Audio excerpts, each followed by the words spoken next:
Have you ever thought, what if sorrow was actually the greatest gift? Or what if total emptiness was the ultimate fullness? It sounds kind of crazy, right?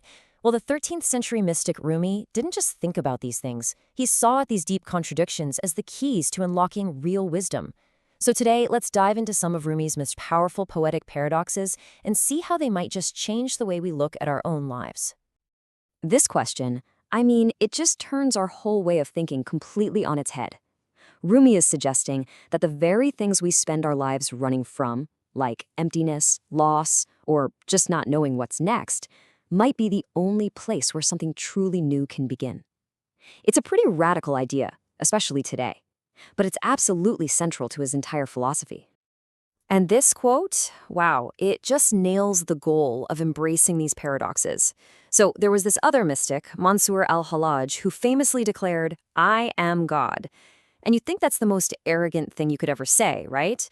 But Rumi saw it as the exact opposite, as the ultimate act of humility. The idea is that the little I, the ego, the sense of a separate self, had been so completely erased that only the divine was left. See, to say you are a servant of God implies there are two of you, but to just disappear into the one, that's the paradox of real union. So, how do we even begin to see the world like this? Well, it all starts with questioning what we think of as real. Rumi's teaching is that the world we see with our eyes and touch with our hands, it's just the beginning. It's not the final destination. It's almost like we're living our lives among shadows. Now, this is a fascinating idea. Think about it. We rely on words for literally everything, but Rumi says they're just a pretext. They're shadows cast by something much deeper.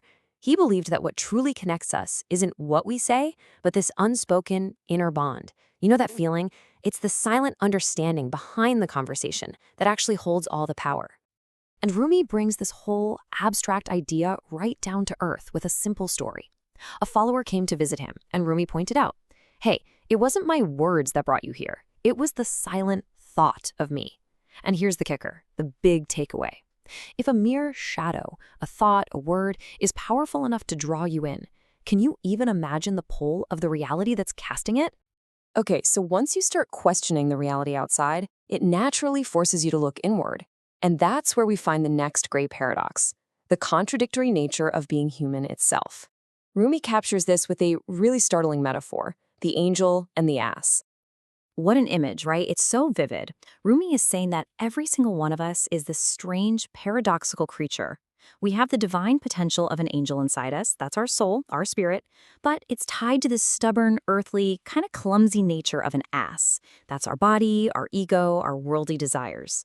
The whole spiritual project, the whole hope, is that maybe, just maybe, the angel's presence can transform the ass. So let's break down this internal tug of war we all feel. On one side, you've got the ass. That's our body, our five senses, always focused on things that are temporary, things in the material world. But on the other side, you've got the angel. That's our soul, our spirit. It's eternal, and it's always looking for something more, for a connection to the divine. And according to Rumi, our whole life is spent right in the middle, navigating the tension between these two incredibly powerful, opposing forces. Okay, and this brings us to what is maybe Rumi's most challenging paradox. It's also his most profound. It's the idea that our biggest struggles, our pain, our grief, our sorrow, are not curses. They're actually hidden gifts. For this, Rumi uses an absolutely wild metaphor. A porcupine apparently gets stronger and healthier from being struck. It's such a strange image, right? But he says the soul is the same way. The blows of life, the hardships that we all go through, they don't actually weaken our soul. Paradoxically, they strengthen it. They nourish it. They make it tougher. It's a complete 180 from how we normally think about suffering. So, to show us what happens when we try to avoid that necessary hardship, Rumi tells this brilliant little parable. It's super simple. It starts with a guy who plants a thorny bush right in the middle of a public road, where it just snags and hurts everyone who tries to get by. Naturally, people complain. The local governor comes and tells him, "You need to dig this up now." But the man just keeps putting it off. Yeah, I'll get to it tomorrow, some other day. And you can probably guess what that thorn bush represents, right? It's our own bad habits, our inner flaws, all the tough stuff we know we need to deal with, but just keep procrastinating on. And here's the inevitable and frankly tragic ending. While the man keeps delaying, that thorn bush sinks its roots deeper and deeper. It gets stronger every single day. And at the same time, the man himself is growing older and weaker. Pretty soon, the task that would have been easy at the start becomes completely impossible. It's such a stark warning. If we don't deal with our inner thorns, they will eventually grow so powerful that they just take us over. So, if we question reality, if we understand our own inner conflict, and if we learn to embrace hardship, what's the end game? Where is this whole path leading? For Rumi, the ultimate goal is to stop being satisfied with just shadows and reflections, and to actually unite with the source of all light itself. Rumi uses this beautiful metaphor of sunlight on a clay wall. The light shining on the wall is gorgeous, no doubt, but it's just a reflection. It's temporary.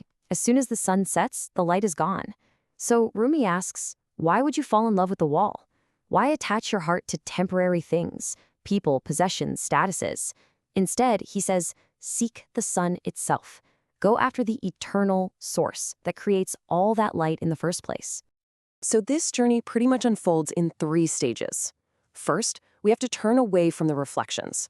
That means recognizing that the material world, even our own sense of self, is temporary. It's a shadow. Second, we actively seek the infinite source, that sun that's casting all the shadows.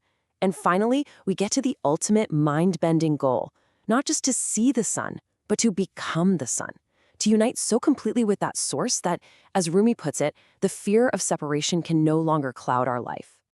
And so Rumi leaves us with this powerful, personal invitation. He says that each and every one of us is a mighty volume. All the wisdom we're searching for out there in the world, it's already written inside of us. The great paradox is that the noise and distraction of life often keeps us from reading our own pages. So his final question isn't about finding answers somewhere else. It's about turning inward, to the knowledge that's been there all along. What knowledge is waiting to be read within you?